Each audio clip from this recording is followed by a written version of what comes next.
Welcome back, everybody. Ed Cox, Magnolia on Money, with your weekly economic and market update. So today is July the 6th, and I hope everybody had a great 4th of July, spent time with friends and family, and got to see some fireworks. So today we're going to look back and see where the economy has brought us so far this year. We are a little over halfway through the year.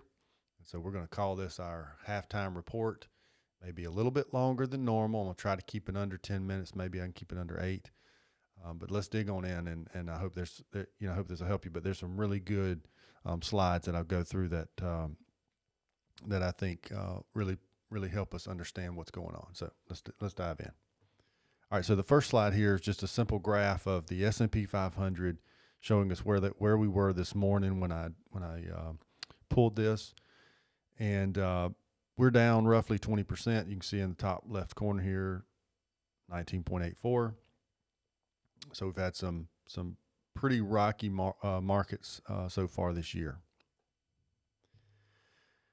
So where does that put us in valuation? So when we look at the stock market and we value the stock market, one of the main valuation metrics we use is what is called PE, so price to earnings. So the price of a company's stock versus the earnings of that company, and there's a multiple we use. But if you real generically speaking, this line represents our forward-looking price to earnings, and right here is our 25-year average, which is 16.85. So currently, June 30th, we were under that number. So prices of stocks are now, we can call them fairly priced. Okay, that's kind of we'll call it fair price, is that 25-year average. And so people are starting to think maybe we're getting closer to the bottom of the market downturn. That remains to be seen, but we do know that prices of stocks in the U.S. are fairly priced. So let's look at real estate. This has kind of been a big mover this year in a couple of ways. So we know the Fed has been raising rates pretty rapidly this year, which has caused our mortgage rates to move up. So if you look at this first graph here on the top left, average interest rate on a U.S. mortgage, 30-year fixed rate mortgage, June of this year is about 5.5. Our 40-year average is 7.1. Now I do want to point out, like I love to do this when we look at graphs to make sure everybody understands. When they pulled this graph, J.P. Morgan, I wish they'd have gone a little bit further back, but they started in 82, which pulls in some really high mortgage rates. But all that being said, 40-year average is 7.1, and currently we're at 5.5. So if you take some of these high outliers out of here, it's probably closer to where we are today as our average. So, but I think that paints a pretty good picture that rates have come up a good bit from we were way down here to low. So kind of what's causing that, once again, is the rate increase by the Fed. But if we look at the housing prices, they look like they're starting to stall a little bit. Now, they had some rapid growth from 2020 up until now. But we are starting to see those start to stall, and that has to do with the mortgage rates. Now, if you look at the top right graph, this is where I think paints the picture that I don't think housing prices in most areas are going to fall rapidly. And that's because housing inventories are very, very low. Talk to people locally here in Dothan and Enterprise and around, and housing inventories are extremely low. So until we get that up and demand softens, both of those happening at the same time, I think you're going to see housing prices kind of stabilize and stay pretty consistent.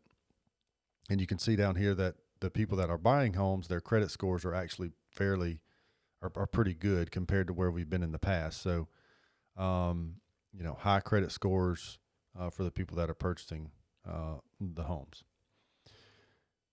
Inflation. So we talked about inflation so much this year. This graph really paints the picture of what are the components of inflation, and kind of what makes up our at last reading 8.6%. So you can see energy, new and used vehicles, food and home, other restaurants, hotels. So the top half of this is what we call transitory inflation, and the bottom half are more sticky. They tend to stick around longer. So you can see that energy is making up a big part of that this time. And the cost of energy has been very, very high this year. So this is an interesting graph. I don't, it can get real complicated, but consumer confidence in the stock market. Consumer confidence is how the American people feel about what's going on in the economy. And so we are at a very, very low point in consumer sentiment.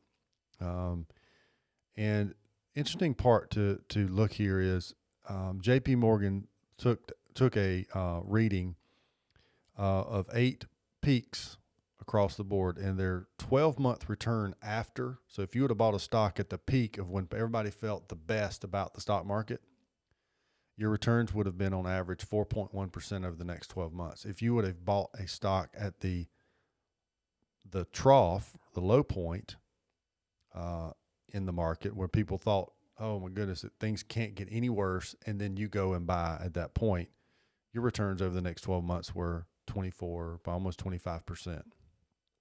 So with sentiment being very, very low, typically that is indication of a stock market that is on sale.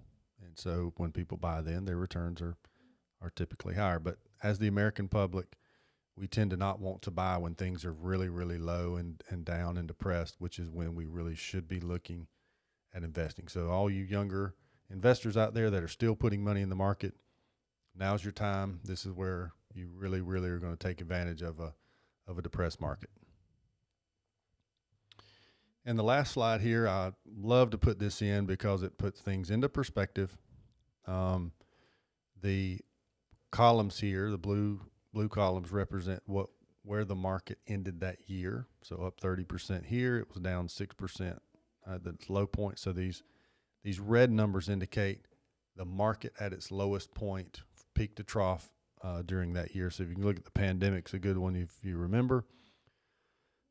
The S&P was down about 34% from peak to trough at its lowest point, but we ended the year up 16. And the year before that, we were down 7, ended the year up 30. There's some years where, back here we were down, end of the year down 38. At one point we were down almost 50. So just a good, graphic to put things into perspective, that market volatility is normal. And just because you are down at one point during the year doesn't mean that's how you're going to end the year. So I think this kind of gives us a good sense of where we are in the market. And hope that's helped you guys put a little more clarity. We'll continue to monitor things and continue to report to y'all. And I hope this is helping.